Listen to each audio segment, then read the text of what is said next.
Hey neighbor, thanks for cozying up to watch another upbeat, super positive episode of 7 on Sunday. One that will shine beams of joy straight into your eyeballs and definitely won't give you the dark details of some amazing songs. This is one of my favorite recurring episodes to do because I'm always thinking of new tracks that would fit this topic perfectly. This is part 3 of songs that sound happy, but are actually super dark. I've already covered 14 tracks in previous videos, so please go check out part 1 and 2, as I may have already covered the song you're looking for. Also, fair warning, I did use live versions of most songs to avoid copyright, just so you guys can get a better idea of the lyrics in question. Fusing dark, sinister lyrics with an intentionally misleading, upbeat sound is one of my favorite musical pastimes. It sounds so good when done correctly, and I'll readily admit that some of the songs on this list are not only among my favorites I've ever covered, but they also briefly fooled me into thinking that they were actually happy instead of just a puddle of children's tears. Breaking down these songs is such a blast for me because I just love lifting up the rock to see this whole other world living underneath, to speak metaphorically. Let's get the wheels in motion, but before we do, please take a quick second to like this video, share it out with the community that you're a part of that might dig it, and subscribe if you're new in town.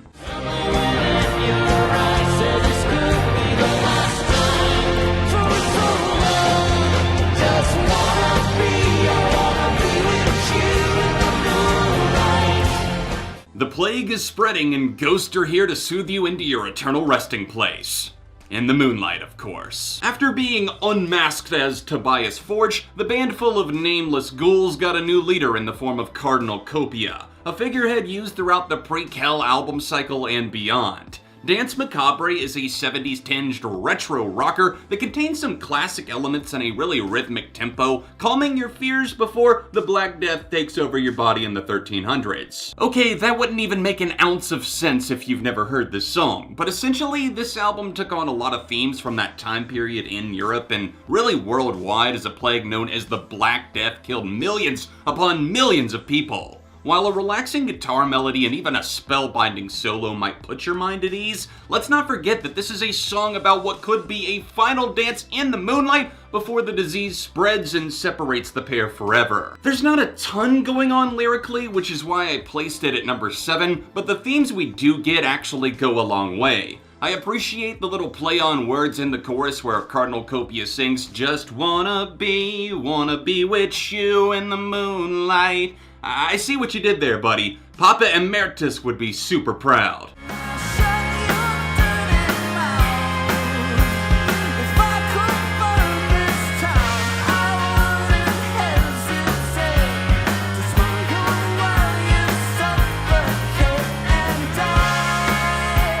Dallin Weekes has a razor-sharp mind, filled with uncommon ideas that often pour out like a glass of sarcastic wine when he's the man penning the tunes. Showcase number 1, I present to you Choke, a maniacal banger that gives off the mental image of a creepy dude standing above your bed at night, calmly whispering these words. Now shut your dirty mouth. If I could burn this town, I wouldn't hesitate to smile while you suffocate and die. Gee willikers, Dallin, I know you're writing from the point of view of a person so jaded with Hollywood that they'd do anything to destroy it, but damn! The best part of this gem is how indifferent our narrator comes across. So nonchalant, like, oh, I'll just be casually imploding your world, don't mind me vibes or bleeding magic all over this track, and I absolutely love it. Dallin has a history of doing this in some of his past bands, like the Brobacks or even contributions to Panic at the Disco, but no personal story can top the twisted delirium of the catchy pop smash Choke.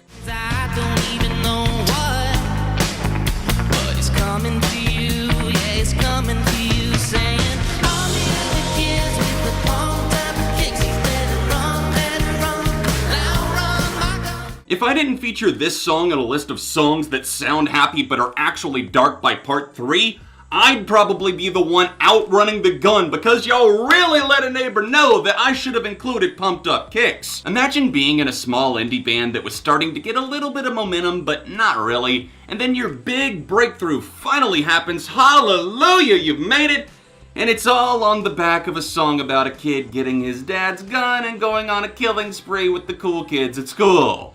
Whew, I'm sure the record label loved finding ways to promote that single. Mark Foster, of course the leader of the band and the writer of the song, said he deliberately made the song danceable, full of bright synths and a now iconic bass line to mask the underlying madness brewing in the words being sung. Some unintelligent communities assumed the song was promoting gun violence when it released and really broke out in like 2011, 2012, but if you need me to tell you that that's not the case like 10 years after it came out, then clearly I'm too late to save you. Unforgettable and truly unique crossover hits like this simply don't happen, especially not ones like Pumped Up Kicks. It's delightfully twisted as Foster's frame of mind shifted to a psychotic kid that hates his rich classmates, but when the song comes on at the bar, in your Uber, anywhere really, just know that you're humming along to something that a lot of the general public has no clue about at all. I'm feeling good, damn, I'm feeling so fine. I'm living on a cloud above an island in my mind. Oh baby,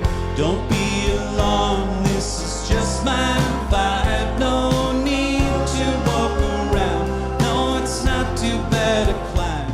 Brilliant, simply brilliant, Mr. Tilman. You turned your lowest point of mental turmoil into an infectious indie hit that gets stuck inside your brain instantly. Josh Tilman, aka Father John Misty, went through a bit of a rough patch following the release of his breakthrough album I Love You Honey Bear, but came out the other side thanks to the help of friends, family, and apparently the hotel staff of the establishment he holed up in for a solid 2 months. Mr. Tilman is incredibly sad as you slowly uncover the portrait he's painting. But despite the bleak words being said about his Groundhog Day type experiences in the hotel, to me this track is hella catchy, like far catchier than anything you'd hear on the radio. Plus Tillman's dry sense of humor makes the listener feel slightly uncomfortable, like should I be crying or laughing out loud? All the shenanigans relayed in the verses are written from the point of view of a staff member at the hotel, dispelling Tillman's mirages he's apparently seeing before the song shifts back to Father John again for the hook. Again, this is a brilliant piece of work that makes great use of peppy pianos, intentionally confusing tones, and a whole lot of downward spiraling that might take a while to fully soak in. And I feel so all alone. No one's gonna fix me when I'm broke. Oh, how do you cry with intimate eye? You're never gonna start with the wet so Many of us know the begrudging feeling of being trapped in a dead-end romantic relationship. Like, either feelings aren't being reciprocated and one party is clearly putting in more effort than the other, or maybe the person you're with just feels a bit like a robot.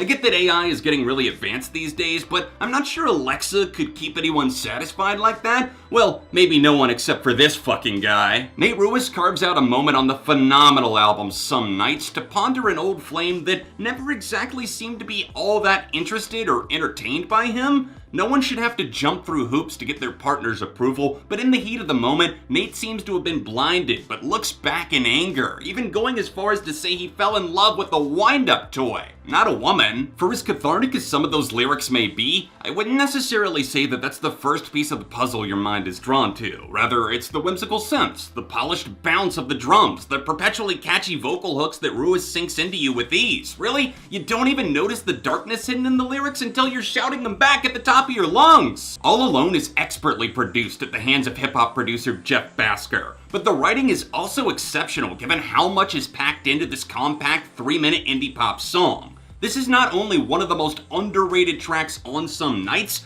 but it's one of the best things that any of the members have ever been a part of. Bang, bang, Maxwell Silver hammer came down upon her head. Bang, bang, Maxwell Silver hammer made sure that she was dead.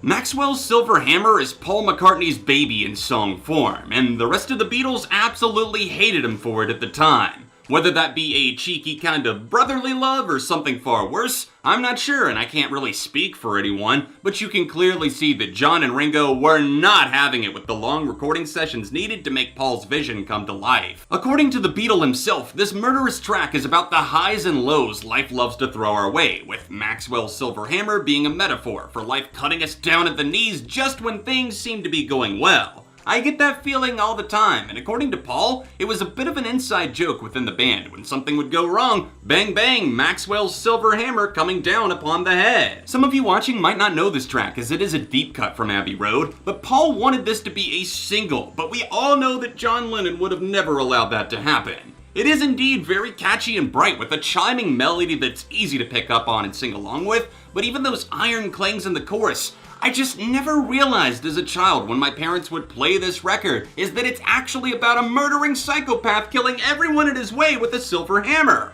I know we need gun control in our modern world, but I guess hammers were the weapon of choice in the 1960s.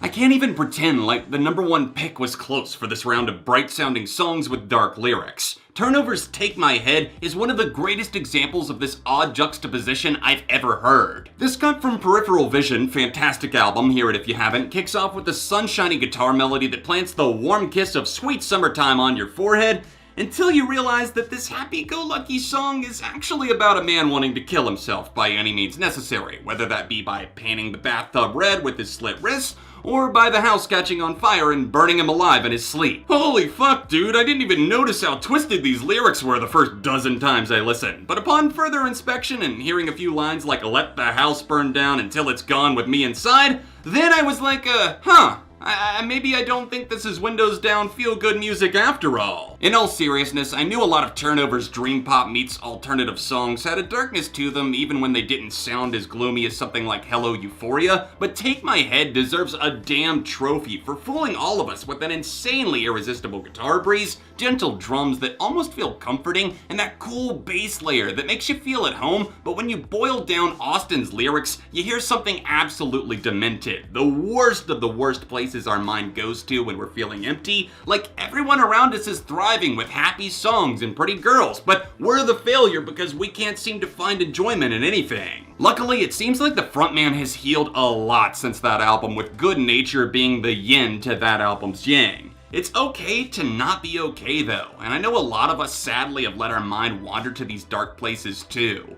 If there's anything that I can close this on, it's to not be afraid to talk to someone, to just reach out, ask for help, talk to someone that maybe you see is struggling out there, give them a helping hand. I will leave a link down below to some important resources, but just remember that it can and will get better. Thank you so much for tuning in to part 3 of songs that sound happy but are actually super dark. If you didn't catch part 1 or 2, then tap these cards here to make sure you catch up, and let me know some of your favorite songs that kind of have this weird juxtaposition in the comments section down below. Drop a like on the video, subscribe for the love of music, and I'll see you soon for more right here on ARTV.